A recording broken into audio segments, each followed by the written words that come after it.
software and then replicate. But the reality of it is it's not a virus. It is still under the same classification as malware.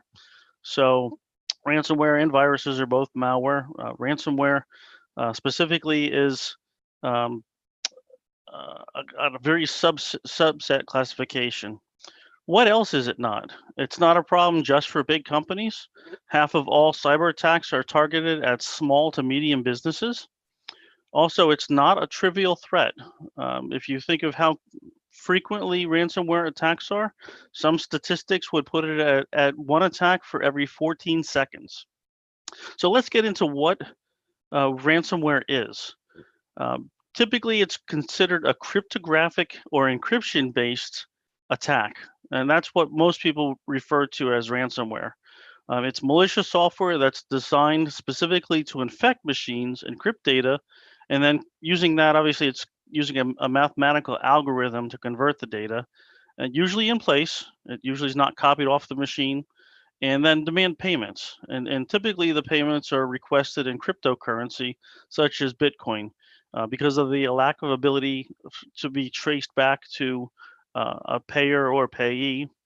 And then also sometimes it's requested for payments in gift cards or gift vouchers, again, because of the inability to trace.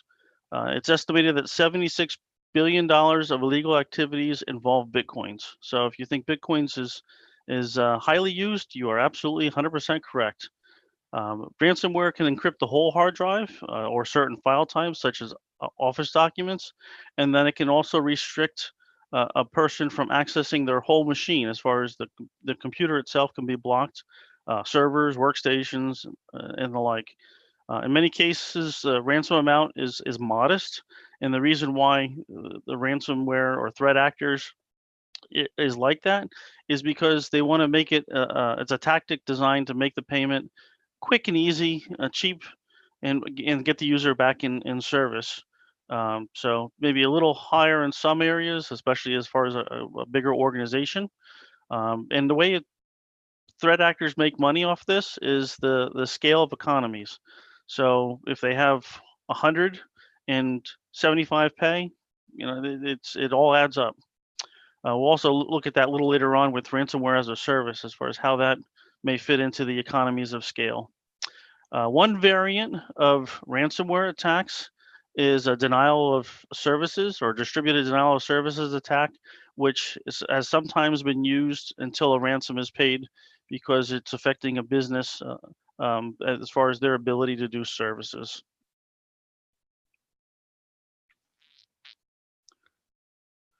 So where was the first ransomware? When was it first identified? So it was in 1989. Becker's Hospital Review said the first ransomware attack was known as PC Cyborg, or also called AIDS, AIDS, 1989, and it was designed to target healthcare companies. Joseph Popp was an AIDS researcher. He distributed 20,000 5.25-inch floppy. You can see it right on the right-hand side, and he sent the infected floppies to 90 countries. And what ended up happening was, it was a little involved. The way he had it set up was that the computer could use the information on the disk for 90 times, as far as, or actually, let me rephrase that. It was actually the computer could reboot 90 times. And then after the 91st time, it actually encrypted the drive, the C directory, and all the files would be encrypted. And then it would prompt a message that you'd see that it would be requesting them to mail $189 for an unlock code. So that's an example of something way back in the day. We remember the term of sneakernet, where things had to be physically transferred with a floppy, just like some of the old viruses. They did exist back then. And while ransomware has maintained a prominence as one of the biggest threats since the first attack, years later, the healthcare industry remains the top target for ransomware attacks. So I'm not sure what everybody's industry is, but obviously there's a whole bunch of areas that are targeted these days. This is an example of some of the more well-known or more common ones. it's mentioned that there's over 400 variety or families of ransomware. So you may have one family of ransomware that has multiple variants. That also includes not just Windows machines, which is the primary target, but also Mac OS and Linux are targets of modern day ransomware. Locky and a number of the other ones that are on here were first discovered in 2016, and that was delivered by an email attachment, specifically Microsoft Word documents and malicious macros. PETIA, most people are familiar with that. Again, it was targeting Windows systems, and it encrypted the hard drive and prevented Windows from booting, and then demanded a payment in Bitcoin. Crypto Fortress, and it was a first generation ransomware. It actually locked drives and mapped drives, and then it looked for all unmapped shares, which is something that's more common today. With this, it actually used the server message block SMB and the vulnerabilities that were out at that time. NetApp, which was a wiper malware, which actually there was no way to pay to release the encryption or the ransomware. So if you've heard the term wiperware or wiper malware, that's specifically what it is. It encrypts it, and then you can't access it. That was spread through Eternal Blue, which was also an SMB exploit called Eternal Romance.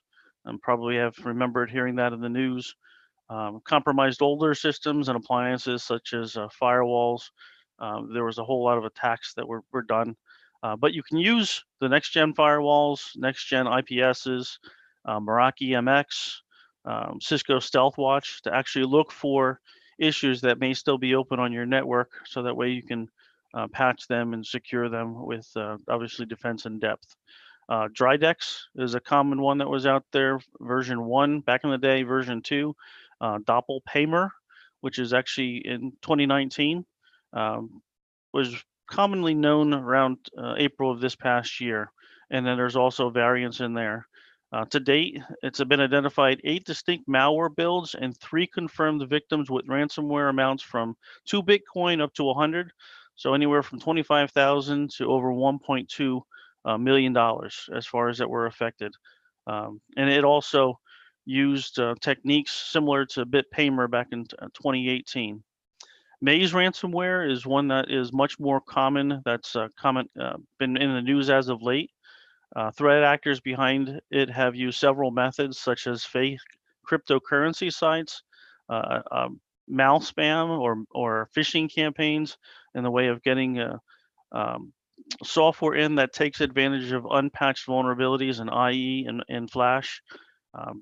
Also, as of late, the Maze operators have released data from victims that did not pay. 2 recent ones were the city of Pensacola in Florida and Southwire, which is a manufacturer of cable wires in Georgia.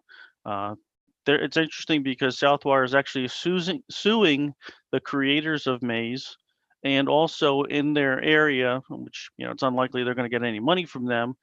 They're suing them for because they didn't pay the ransom of $6 million, and then the data was made public. They're actually in the lawsuit. They're not only seeking damages, but they're going after the companies that host the website where the news about this has been published, and also where the Southwire data was made public, where it was published. So it's interesting as far as lawsuits, not just for money, but also legal ramifications when companies are involved with ransomware and other the like. Some more common ones, or more, I shouldn't say more common, more recent ones, called Death Ransom. It's a new variant, and it scans and encrypts files local in network drives. It enumerates or does a systematic search of all network resources, and it's using APIs, which is probably a little bit more newer of a technique to go through and do recursive scans on network resources. So once it finds what it can, it goes from there. Also, the FBI recently warned the United States organizations about Locker Gaga and Mega Cortex ransomware. Those 2 areas two ransomware cyber attacks have been noted to just lay dormant for some time, and then all of a sudden, when it becomes active, it disables security programs on workstations and servers, and obviously services, and then things like Defender. So one of the things that we'll also note that if you're defending against, you're being aware of or learning, you'll want to see if things aren't working properly in your environment, primarily your security services. You want to have it raise a concern of what needs to be done or where to go in looking at what potentially is on the machine, such as ransomware. Also of note, these different ransomware um, are making themselves, or I should say threat actors are making them very publicly available through exploit kits, so that not only are state actors, but also um, regular smaller organizations are being able to take advantage of them. So let's talk about a few common ones that we've seen out there. Just as an example, if you haven't seen the screen, Cryptolocker, it was back in 13 and 14. It also utilized a Trojan, so as far as being able to get back into the systems, and also the game over Zeus botnet. So we can see how threat actors were using specific areas to communicate, to convey keys, and then also provide threats.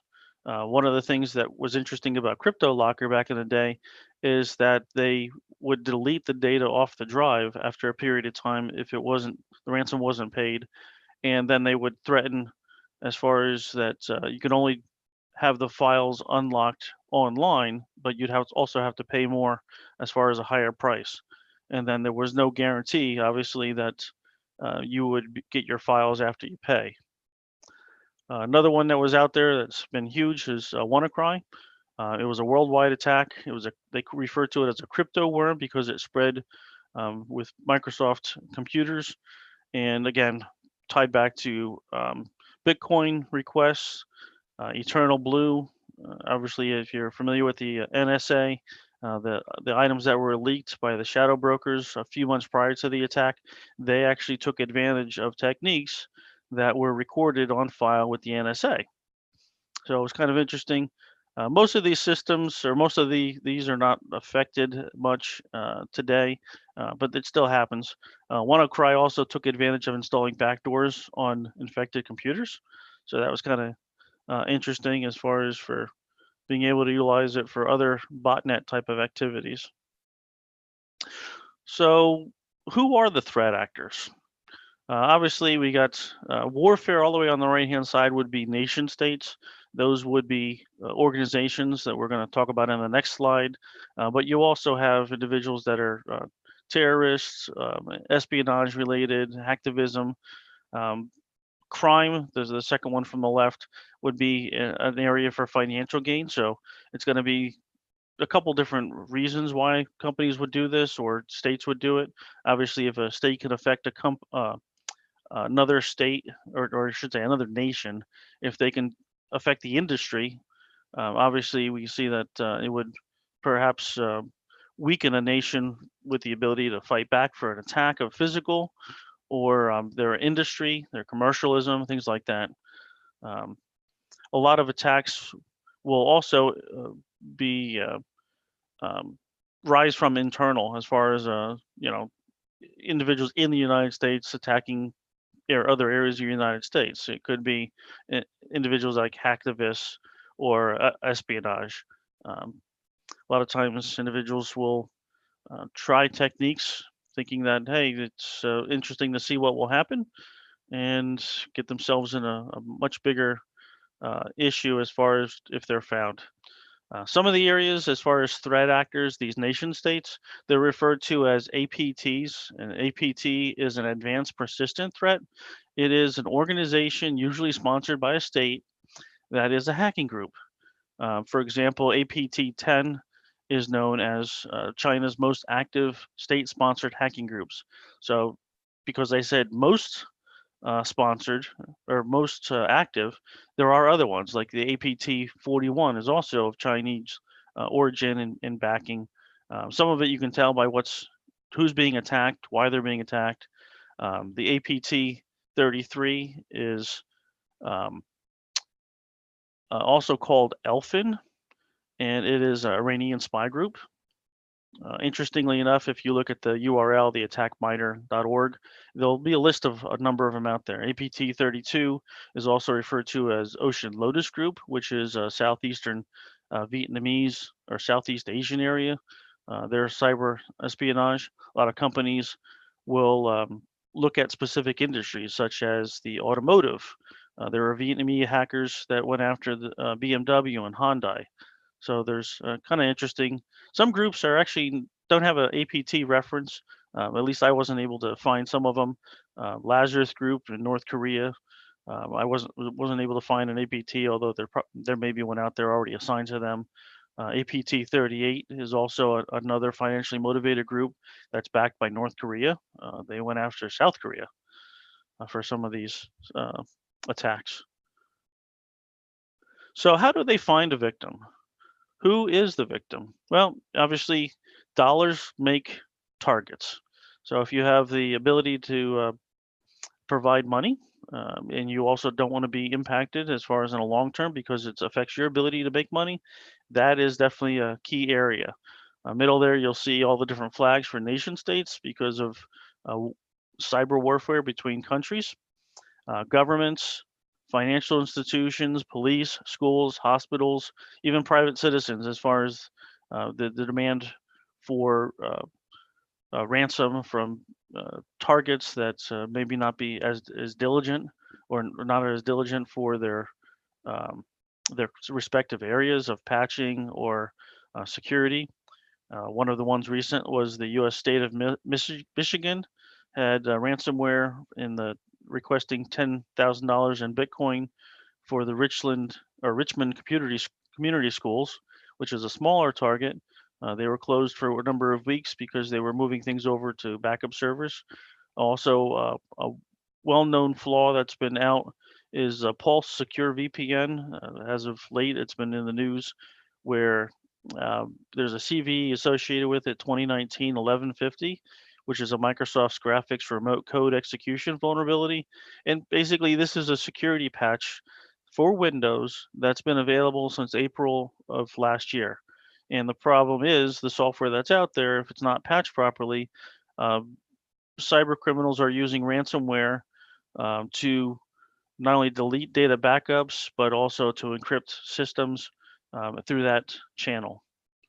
So, other ways of how is it spread? Most commonly spread through phishing emails. It's still the top attack vector. It's the easiest route. It's like knocking on the front door, seeing who answers, and looking to exploit the human factor as far as something that appears benign or trying to take advantage of somebody's ability or want to help others that are in need.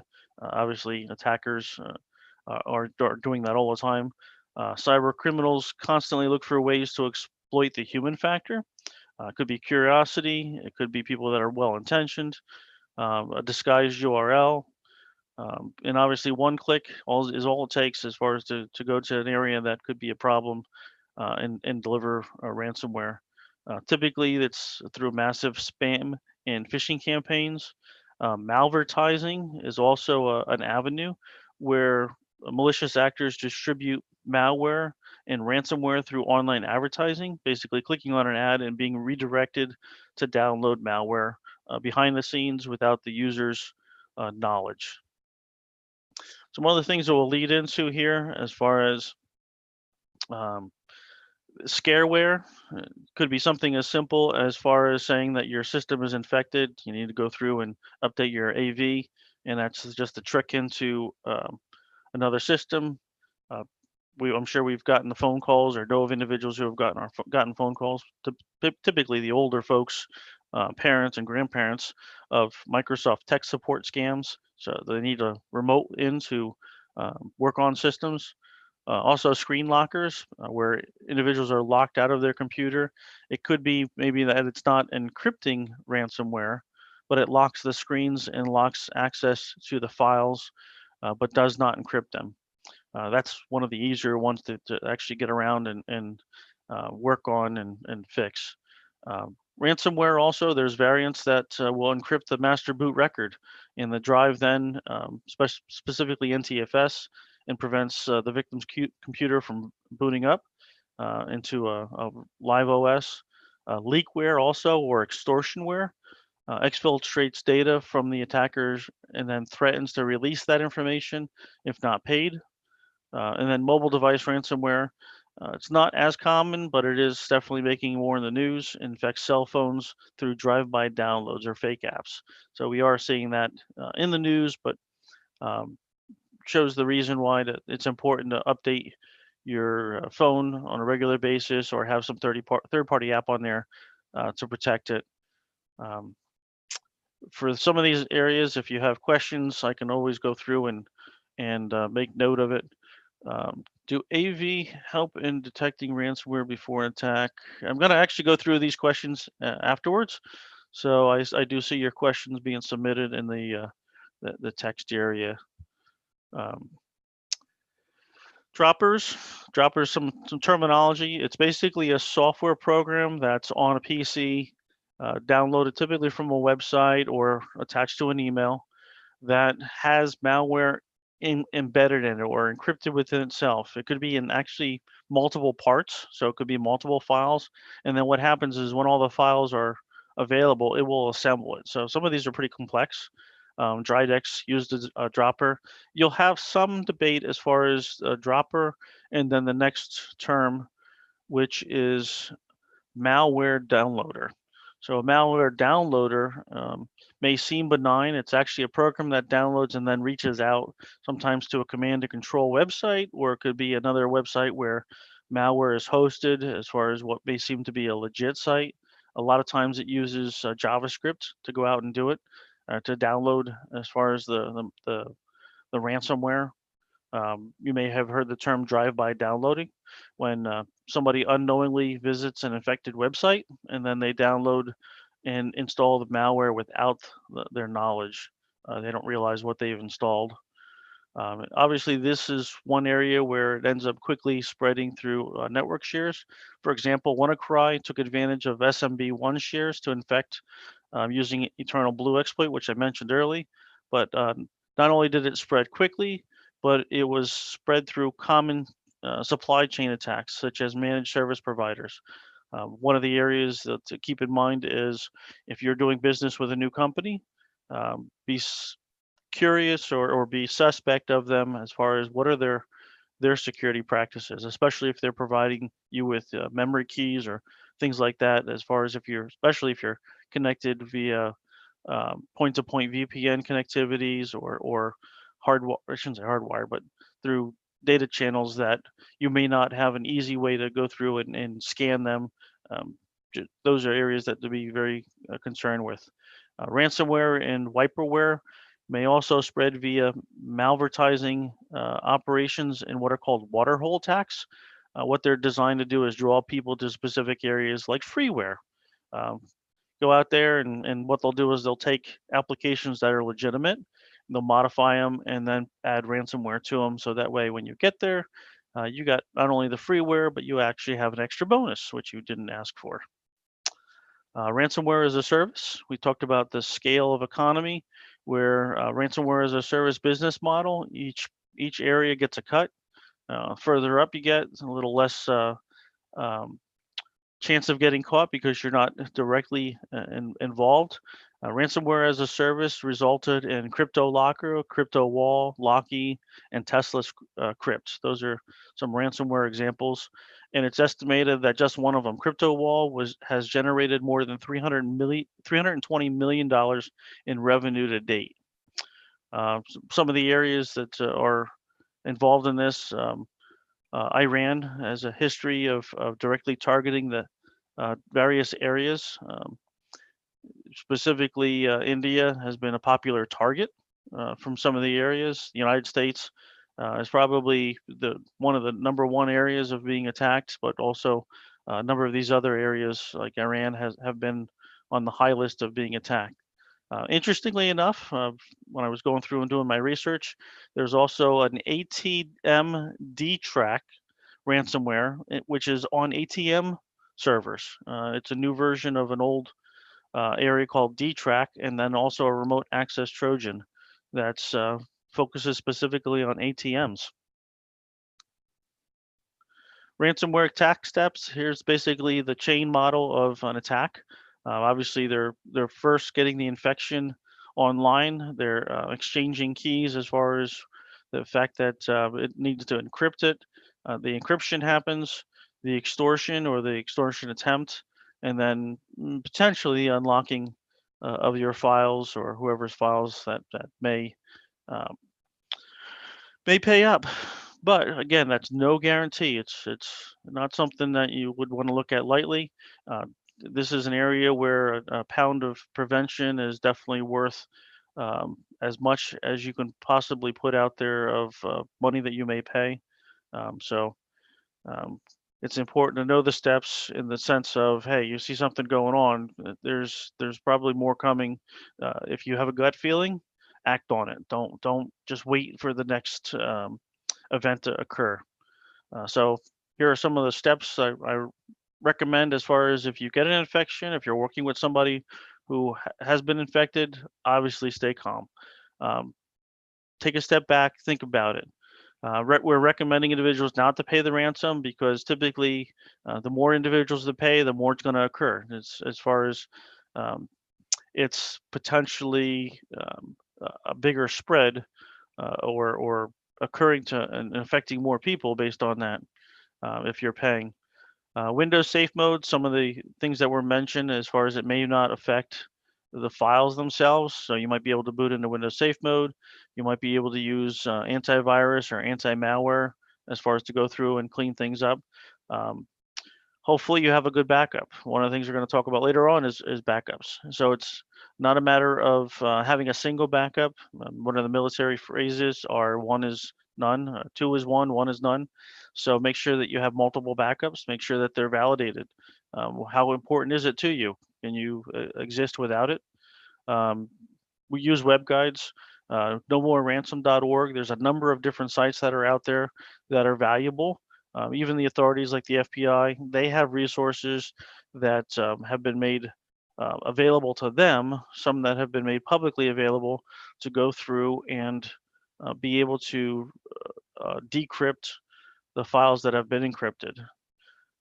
The FBI also encourages victims to contact their local field offices immediately for a number of artifacts that they're looking for. They're looking for the recovered executables. They're looking for any kind of documents that might target them to who started the ransomware attack or who's involved with it. They're looking for phishing emails. They're looking for memory captures of live machines if possible, images of machines, malware samples, log files, email addresses, ransom notes, the amounts they're tracking as far as what the trends are. They're looking for Bitcoin wallets as far as who's asking for the payee as far as the ransomer. They're also looking to know if there's Tor sites that are being used to communicate with the attackers. They're looking to identify the type of malware that's out there. Copies of any kind of communications, parts of those have been mentioned. If there's specific domains that are used for communication, they're looking for those. Also, websites where data is leaked, same deal. They're looking for the same thing regarding what kind of communications might be able to help them track back to who's associated with an attack so they can not only take them offline, but also legally prosecute if they can capture them or get specific information about those that are involved. Some cautions: don't provide personal information when answering an email, unsolicited phone call, text message, or instant message. Phishers will try to trick you into installing malware even after they've gone through and have encrypted hard drives. They're looking for another foothold. Let's talk about defeating ransomware. Obviously, we need to go through and know the steps as far as you want to isolate the infection. So anything that may be affected, you want to take that out of circulation. So you'd want to take it off the network. You'd want to take it away as far as that it doesn't have access to any kind of shared storage with other computers. The more that you isolate, the less it can spread and also potentially affect. Sooner you do it, the better. You want to identify, obviously, the type of infection. If you determine the malware strain, it's much more likely that you're going to be able to get assistance in resolving the issue. Reporting, we talked about it a little bit, of talking about FBI and field offices. FBI has the Internet Crime Complaint Center. There's multiple ways to report it online. Interesting statistic, only 10% of cybercrimes are reported in the US each year. So imagine, as far as what's being reported and what's known, uh, having 90% more than that, or it's just amazing as far as how much is occurring that we're not aware of it. Looking for options, obviously, the worst or the last option would be paying the ransom, looking for ways to remove the malware yourself, and also looking to, if you have to, wipe the system, reinstall it from scratch. That's probably the best way, but it's also very time consuming. In one recent study, more than 3/4 of the respondents said their organization was not likely to pay the ransom because they were going to recover it themselves.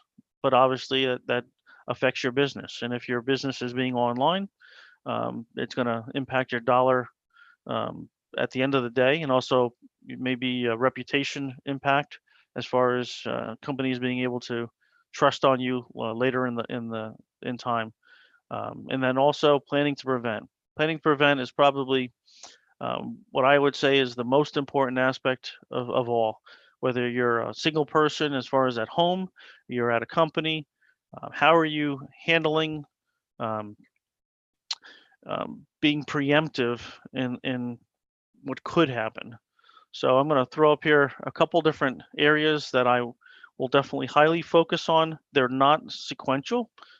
I just did that to show the flow, as far as if I had to pick areas. What I would do is patch, obviously, would be probably the number one area. I mentioned in part of the presentation that a number of these exploits were old vulnerabilities that were not patched. Windows 7 machines, even some of the Windows 10 stuff that's out there. If it's not patched, you're just asking for somebody to take advantage of it. Making sure you update, whether it's an older antivirus or a newer advanced threat protection. Next gen firewall, a lot of the functionality to identify, block, report, and obviously detecting what's going on your network, inbound and outbound, is important. Very few of it is lateral, but there are options to do lateral detection internal, as far as um, looking for deceptive technologies. Anti-malware, a couple examples: Malwarebytes, Ransom Free, and Bitdefender have been used successfully in some of the regards. Disabling RDP, it's definitely an attack vector that's been highlighted as of late. Um, Whether it's lateral movement within the network, or if somebody has it open on the internet, it means you really didn't do diligence. Monitor, keeps on going back to monitor what you have going on, make sure that everything's working properly. I mentioned, as far as if your services or your software is disabled, something's going on. Backups, not only having backups, having obviously two or more is better. You probably should have them encrypted, as far as with your own encryption password, but also having them offline. Backups that have been stored online during ransomware have been corrupted or been encrypted and then not accessible. Some of the newer areas, as far as your secure browsing, Chrome and Firefox have been making progress as far as addressing, whether it's plugins or other areas. Brave is a newer browser that plays, I believe, off of Chrome. So the strengths that are out there are pretty self-evident. So if you're not familiar with it, go out and definitely check it out. Disabling Chrome or Flash, I should say. Obviously, Adobe is been an attack vector, just as the Microsoft macros for Office. Educate your staff. Make each one of them, I always say, make them a deputy, where they have an understanding that if they see something, they say something. They'll let you know. I'd rather get 10 false alerts than miss one that could affect the whole organization. Important also to segment your network and your users' access. One is limiting them by role-based access. so that they don't have the ability to affect other areas of the network or segment them as far as they get their own VLAN and they're not allowed to touch other areas. Sometimes it's more of a administrative nightmare, but you're also uh, limiting the playing field as far as if there's an infection or some other kind of a malware such as a virus. Sandboxing is one of the areas where we've seen more common with the next-gen firewalls, web browsing, server-based applications, where it's going through and testing what's coming through. Also, secure email gateways are also utilizing Sandbox as far as for links, as far as URLs, and then also attachments. Turning off folder shares such as SMB, it may impact how the business does business. The concern is obviously you need to be able to do your day-to-day and support legacy. But the more you're able to limit and again turn off things that have been exploited, the better off you are.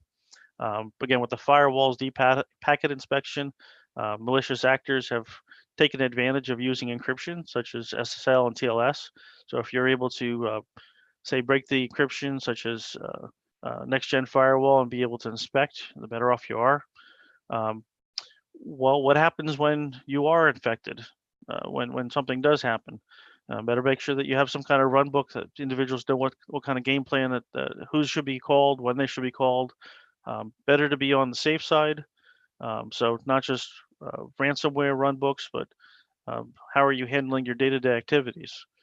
Another area that probably should be a little higher in here is folder and file level monitoring. You may have an application that goes through and looks for changes as far as file extensions or the contents of files. So that's another area to take a look at. And lastly, but not leastly, is performing incident tabletops. So that way, the questions that arise on the tabletop can be addressed. You use it to go through and to update run books, and then to be able to perform activities in a quick time frame, and also be able to get things back up and running as they should be. Last slide here. Questions. Now we'll review the questions that are out there. So the first question, do antivirus help in defending ransomware before an attack? They may. Some of the more advanced ransomware attacks will actually turn off certain forms of antivirus software. Again, that's why I said about advanced threat protection. The newer based protection for endpoint actually does a much better job of looking for anomalies and actions when software runs, or when software is downloaded as an attachment. It actually looks at the binary and says, hey, these are things that don't appear appropriate. So it's more of a, I don't want to say action based, but it's activity based. When things are occurring, it knows what's appears benign versus what appears to be a threat. If we have been attacked and managed to gain back control of our files without paying ransom, the files are still corrupted. Is there a way to uncorrupt the file without a backup? Typically not, as far as if you are not able to decrypt the file, as far as you can gain the file, but if you're not able to decrypt it, it's a mathematical algorithm, you're not going to be able to go through and piece it back together. It's unless they're using something real basic in the way of an encryption algorithm, it's pretty much gone. So again, that focuses on the importance of why you want to back up, why you want to make sure that it's stored offline, why you want to rotate backups. As much as you can put into it, as far as companies will do 2-week rotations, they'll do monthly rotations, they'll do 6-month rotations, quarterly rotations. Those are important because although it's a point in time that you have to go back to, and there's data that would be lost, you at least have a point that you can go back to, as opposed to starting from scratch. Difference between ransomware and phishing. Phishing is actually a technique that's used via email to get somebody to do something, as far as we call it the social engineering aspect. It could be a matter of wiring money, such as the financial aspect of it, to changing a bank account for a deposit, whereas ransomware specifically is an application that's loaded, or malware that's loaded, that encrypts the hard drive and then is part of the scheme to have a ransom paid. And then the last question, what level of encryption is safe from ransom attacks? So encryption really isn't a protection against ransom attacks. So if you have a file that is encrypted, and ransomware comes along, as far as if it has something, the criteria, it's going to try to encrypt it on top of the encryption that's already out there. I don't know if you've heard of like triple DES encryption or other forms of encryption. Trying to remember what it was. There was a freeware one that was out that was discontinued, but basically it used 3 different forms of encryption, one on top of the other, so that way it would make it more difficult for somebody to get into the encrypted file. So just think of it the same way. I take a file and I scramble it. I use encryption with a password and a key, and being able to unlock it. And somebody comes along and takes that same file and they provide another level of encryption on top of it. Without their password, it's not going to be decrypted for you to be able to decrypt on your side. So that's why I say encryption is not really a mechanism to protect against. I do say encrypt your backups when you're storing them offline, because you're protecting them against theft. You're protecting them against individuals who shouldn't access them. We all go back to the triad of confidentiality, integrity, and availability. So if you're backing up things, you want to make sure that only appropriate individuals are accessing them, that somebody else doesn't corrupt them, and then also that they're available when you need them, as far as to restore from. Any other questions? I know I covered a lot of material. I typically talk fast. I will say that there's a few other areas that I would consider, such as following news events. I typically read areas that are very straightforward, like Krebs on security, Schneider on security, Security Weekly, SC Magazine, CSO Online, Secure World News, Dark Reading. All of those areas are great. Like, for example, Krebs had something recently within the last 2 days talking about local credentials on PCs. The ransomware attacks have gotten more advanced. And I mentioned about backdoors being put on, Trojan horses being put on workstations or servers. They're also stealing credentials off the local machine and then utilizing those credentials to be able to log in. So it's not just a matter of going through and changing all the passwords for your domain users. You also need to make sure that if there's any local credentials, those are then also changed or addressed. So I always say, don't store credentials locally on a machine. Well, the reality is there are cases where you have to do that.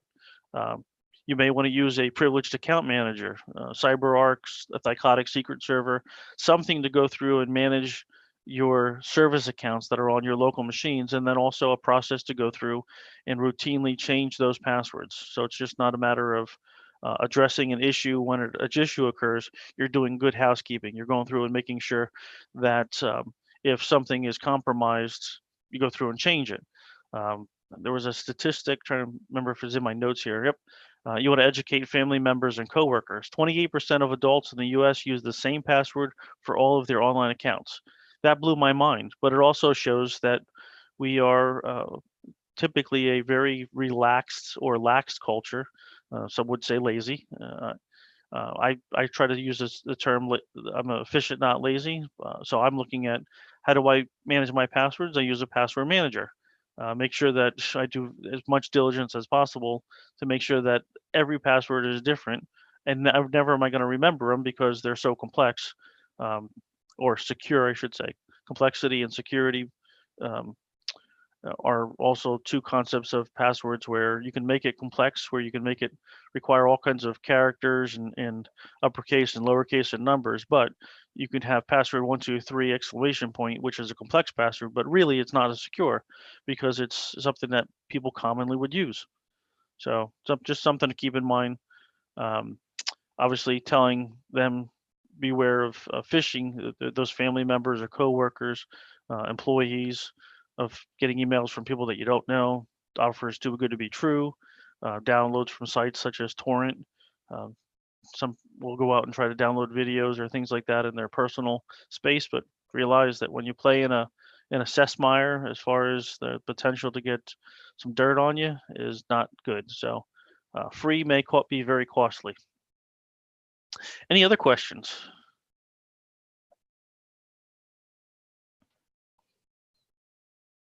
Okay. Well, I thank everybody for your time.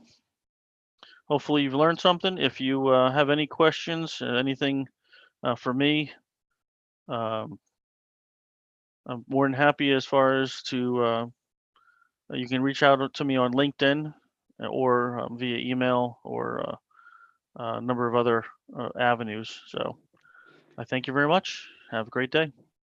Thank you, Dan. Thank you so much. And thank you everyone else for joining the webinar. And Dan, it was really interesting. And, it really helped me, learn about ransomware. We were already live on YouTube, so the recording is there. And we will also be emailing the recording of this session to all of our attendees and registrants.